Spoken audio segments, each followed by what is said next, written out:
大家好，我是小徐，就是今天给大家说一下我们基地的一个情况，就是基地目前所有工作人员全部都生病了，伴随着高烧、咳嗽、喉咙疼，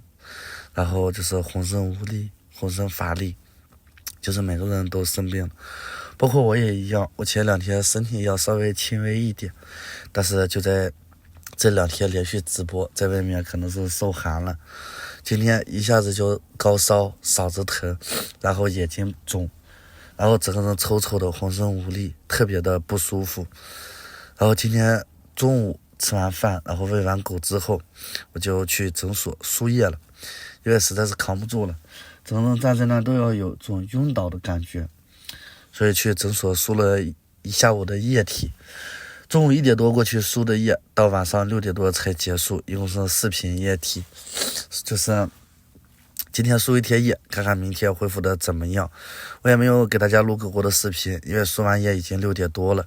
所以我就让叔叔儿子上去帮忙录了一些狗狗们的视频。我说你把狗狗们的视频给我录一些看一看，我剪几个视频，结果他也没有给录多少，他不会录，但是大概能用，然后录了几个狗狗的区域。我在这里就是给大家说一下目前的这个情况。目前叔叔跟二哥，就是叔叔比较严重一点，二哥轻微一点。我今天输了1天液，可能明天也会恢复一点，大家也不用担心。我最害怕的就是到明年2月份开春的时候，狗狗们又一次集体生病，所以我现在最多的就是预防狗狗，然后给狗狗们买了板蓝根。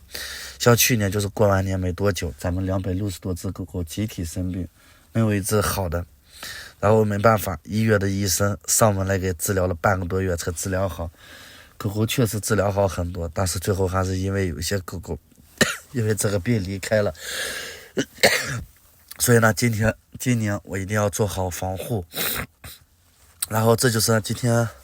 想跟大家汇报的一个情况，也希望大家能够理解一下。实在是身体不舒服，如果身体好一点的话，我就会在狗舍跟我们互动，把更好的视频内容带给大家。但是今天真的是全身特别的累，身上像被人打了一样，浑身疼，浑身的不舒服不自在。好了，今天的视频就是这么一个内容，谢谢大家。